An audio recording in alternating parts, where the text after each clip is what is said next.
My dear students, welcome to me. I am Dilip from DKD English. আশা করছি তোমরা সবাই ভালো আছো, সুস্থ আছো।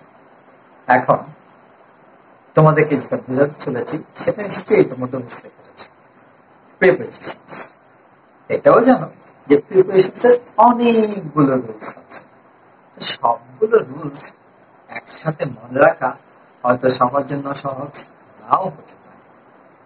নিয়ম কানুন যা কিছু বোঝানো তার বেশিরভাগই আমি আগের ভিডিওগুলোতে বুঝিয়ে দিয়েছি। আমার যদি মনে থাকে তাহলে আমি ভিডিওর ডেসক্রিপশন বক্সে আমি লিঙ্কগুলো দিয়ে দেবো। তোমাদের যার যেটা প্রয়োজন মনে হবে সেটা সেখান থেকে ওয়াচ করো। এখন তোমাদেরকে যেটা বোঝাতে চলেছি সেটা হচ্ছে যে একটা এক্সারসাইজ, এমন একটা এক্সারসাইজ যেটা এসএসসি পরীক্ষায় বিগত যে কোনো একটা বছরে পরীক্ষায় এসেছে। সুতরাং বুঝতে পারছো এটা তোমাদের জন্য একটু ইম্পর্টেন্ট। এখানে কোন কোন জায়গায় কিভাবে প্রিপারেশনের ব্যবহারগুলো হয়েছে আমি তার কারণগুলো সহ ব্যাখ্যা করছি একদম ইজি। তাই তোমাদের প্রতি পরামর্শ হলো ভিডিওটা কোনো স্কিপিং না করে ধৈর্য সহকারে দেখা। আর তুমি যদি আমার চ্যানেল নতুন হয়ে থাকো, তোমার যদি এই ভিডিওটা প্রয়োজন না হয় তাহলে তুমি আমার চ্যানেলের প্লেলিস্টে ঢুকে পড়তে পারো। সেখান থেকে আশা করি তুমি তোমার প্রয়োজনীয় ভিডিওগুলো পেয়ে যেতে পারো। যদি পেয়ে যাও তাহলে ওখানে টাচ বার ক্লিক করে ওয়াচ করো, কোনো রকম স্কিপিং করা ছাড়া। এরপর যদি বুঝতে পারো যে এই ধরনের ক্লাসগুলো তোমার জন্য হেল্পফুল হবে, তুমি ইজিলি টেকনিক্যালি শিখতে পারবে, দীর্ঘদিন মনে রাখতে পারবে, তাহলে তোমার প্রতি আমার অনুরোধ রইল আমার চ্যানেলটা সাবস্ক্রাইব করে আমার সঙ্গে থেকে শেখার জন্য। আর তোমরা যারা ইতিমধ্যে আমার চ্যানেলটা সাবস্ক্রাইব করছো তাদেরকে অজস্র ধন্যবাদ। তাহলে ওয়াচ করো প্রিপারেশন বিষয়ক এক্সারসাইজটা। তবে আবারও বলছি, কোনো রকম স্কিপিং করা ছাড়া। Complete the text with suitable preposition. দেখো, এটা রাজশাহী বোর্ড 2019 সালে এসেছিল, কিন্তু কোন পরীক্ষায় সেটা এসেছিল?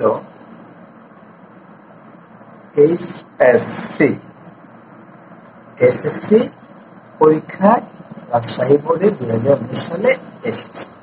সুতরাং এটা তোমাদের জন্য ইম্পর্টেন্ট, তাই না? কতটুকু ইম্পর্টেন্ট সেটা তোমরা ধারণা করো। এবার দেখো প্রিপোজিশন কিভাবে বসাতে হয়। প্রথমত অর্থ অনুসারে প্রিপারেশনের ব্যবহার তোমাকে জানতে হবে। তারপরে প্রিপারেশনের বিভিন্ন নিয়ম কানুন, প্রিপারেশন এগুলোকে জানতে হবে। তা না হলে এগুলো বসানো তোমার জন্য একটু কঠিন হয়ে যায়।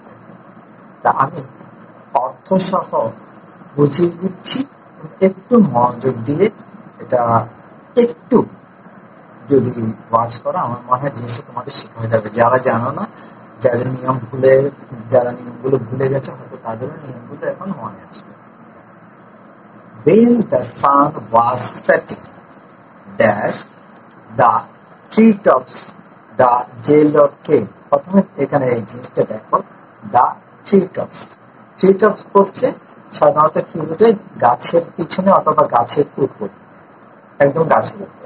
তাহলে যখন সূর্য অস্ত যাচ্ছিল গাছের উপর দিয়ে না, ঠিক এটা গাছের পিছন দিয়ে, গাছের উপর দিয়ে যায় না।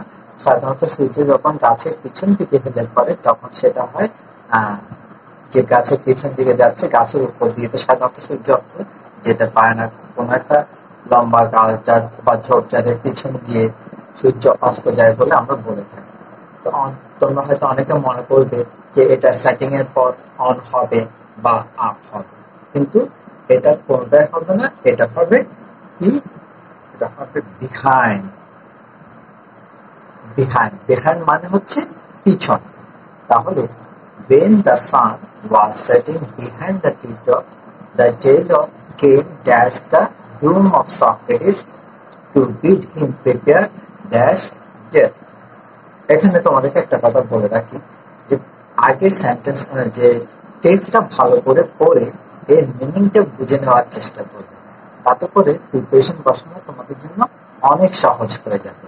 তো আমি তোমাদেরকে এমনিতে এটা বাংলা অর্থ সহ বুঝিয়ে দিচ্ছি, কিন্তু তারপরে একটু মানে কি আছে, একটা জিনিস রয়ে গেছে, সেটা আমি পরে তোমাদেরকে বলে দিচ্ছি। দেখো তাহলে দ্য জেলো কেম, এখানে কি হবে, ইনটু, অর্থাৎ কোথায় আসলো, যিনি কারাধ্যক্ষ তিনি সক্রেটিসের কক্ষে প্রবেশ করলেন বা সক্রেটিসের ঘরে প্রবেশ করলেন। তাহলে বাইরে থেকে ভিতরে প্রবেশে তো আমরা কি বসে থাকি, ইনটু। তাহলে the jailer came into the room of Socrates to bid him prepare dash death, তাকে মৃত্যুর জন্য প্রস্তুত করিয়ে দিতে। মৃত্যুর জন্য, জন্য হলে এখানে কি হয়ে যাবে, ফর, মৃত্যুর জন্য এখানে জন্য, প্রস্তুত করে দিতে। ইন দোজ ডেজ, সেই সময়গুলোতে বা সেই সময়ে, people were sentence to death by giving a cup dash poison in Athens. সেই সময়ে এথেন্সের যারা কয়েদি ছিল, কয়েদিকে মৃত্যু মানে মৃত্যুদণ্ডাদেশ যেটা সেটা পালন করা হতো, বা সেটা দেয়া হতো কিভাবে, এক কাপ পয়জন দিয়ে, বিষ দিয়ে। তাহলে এখানে আমরা জানি কি, এ বোতল অফ, এ কাপ অফ, তাহলে এ কাপ অফ এখানে কি হবে, অফ, ঠিক আছে। তাহলে এখানে হবে of, O O F, a cup of poison. Socrates knew this, Socrates এটা জানতেন, and he noted dash the jailer, এবং তিনি কি করলেন, সেটা জেলারকে মাথা নেড়ে জানালেন। তাহলে এটা কি হয়ে যাবে, টু, নোটেড টু, অর্থাৎ সেটা মাথা নেড়ে জানালেন। নোটেড টু কাকে জানালেন, জেলার। নোটেড মানে কি, নোটেড টু মাথা নেড়ে জানানো, কাকে জানানো, টু দ্য জেলার, কারাধ্যক্ষ। Bursting dash tear, the jailer went out of the room, অর্থাৎ চোখের জল ফেলতে ফেলতে কারাধ্যক্ষ সে ঘর থেকে বেরিয়ে গেছিল। তো চোখের জল ফেলা, বার্স্টিং, এটা কি, এটা একটা প্রিপারেশনাল ফ্রেজ। তাহলে এটা কি হবে, বার্স্টিং ভার্বাল ফ্রেজ, বা এটা তোমার ভার্বাল ফ্রেজ বলতে পারো, bursting into tears. Noun phrase বলা হয়, যেহেতু এটা নাউনের ভার্বের সাথে আইনজি যোগ, এটা নাউনের মতো কাজ করছে, সেটা noun phrase, bursting into tears. তাহলে এটা কি হয়ে যাবে, into, I and T, bursting into tears.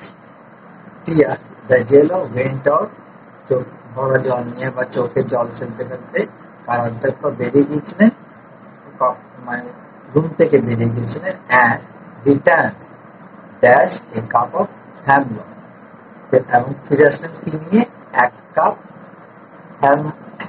হ্যামলক নিয়ে, এক সঙ্গে, এক কাপ হ্যামলক সঙ্গে নিয়ে। তাহলে সঙ্গে, সঙ্গে ইংরেজি কি হবে, এখানে সঙ্গে ইংরেজি হবে with, with a cup of hemlock, ঠিক আছে। Socrates lifted the cup to his lip, Socrates সে কাপটা কিসের উপর, ঠোঁটের কাছে তুলে দিলেন বা ঠোঁটের কাছে নিয়ে গেলেন। His pupil tried to keep back their tears, but soon the room was filled. সক্রেটিসের যারা ছাত্র ছিল তারা চেষ্টা করেছিলেন যে চোখের জল রোধ করতে, চোখের জল আটকিয়ে রাখতে, বাট কিন্তু soon the room was filled dash, ভরে গেল, কোন একটা জিনিস দিয়ে ভরে গেল। তাহলে কি দিয়ে, the sound of weeping, অর্থাৎ কান্নার শব্দ দিয়ে, uncountable noun। তো আনকাউন্টেবল নাউনের আগে কি বসে, কোনো একটা আনকাউন্টেবল নাউন দিয়ে যদি কাজটা শেষ হয়ে থাকে, তার পূর্বে কি বসে, তারপর পূর্বে বসবে with the sound of weeping, with the cup of poison, say cup ভরা অর্থাৎ বিষ ভরা কাপটি নিয়ে ড্যাশ, হ্যাঁ হাতে নিয়ে, হাতে নিয়ে, তাহলে এটা কি হবে? হাতে নিয়ে ইংরেজি অর্থাৎ হাতের মধ্যে নিয়ে, হাতের মধ্যে নিয়ে এটা কি হবে? In I am with the cup of poison in hand, Socrates said. Socrates বলেছিলেন, what is that strange sound? শব্দটা কি অদ্ভুত। I have heard, আমি শুনেছিলাম, that যে a man should die, একটা মানুষের মরা উচিত, dash peace, শান্তিতে, শান্তি সঙ্গে নিয়ে। তাহলে কোথায় শান্তি? শান্তির মধ্যে, শান্তির মধ্যে বলে এখানে কি হবে? in peace. So be silent and have patience, please. তাহলে কি করতে বলছে? সুতরাং কি নিশ্চুপ থাকুন বা নীরব থাকুন এবং ধৈর্য ধরুন। তাহলে এইভাবে বাংলাটা বুঝে কিভাবে সুন্দরভাবে পাওয়া যায় সেটা প্রথম আমি তোমাদেরকে বুঝিয়ে দিলাম। এরপরে দেখো আমি জিনিসটা আবার তোমাদের জন্য পুরো বাংলা মিনিং সহ এখানে নিয়ে এসেছি। When the sun was setting behind, the teeth of the jailer came into the room of Socrates to bid him prepare for death. তাহলে দেখো এখানে এতে behind, বিতে into, সিতে for। সূর্য যখন গাছের পিছন দিক দিয়ে অস্ত যাচ্ছিল, কারাধ্যক্ষ সক্রেটিসের কক্ষে এসেছিলেন তাকে মৃত্যুর জন্য প্রস্তুত। In those days, সেই সময়গুলোতে বা সেই সময়ে people were sentenced to death by giving a cup of poison in Athens. সেই সময়, সেই দিনগুলোতে অ্যাথেন্সে এক কাপ হ্যালমক, এটা হচ্ছে হ্যালমক দিয়ে হবে, এখানে হ্যালমক শব্দ বাকি আছে, হ্যামলক,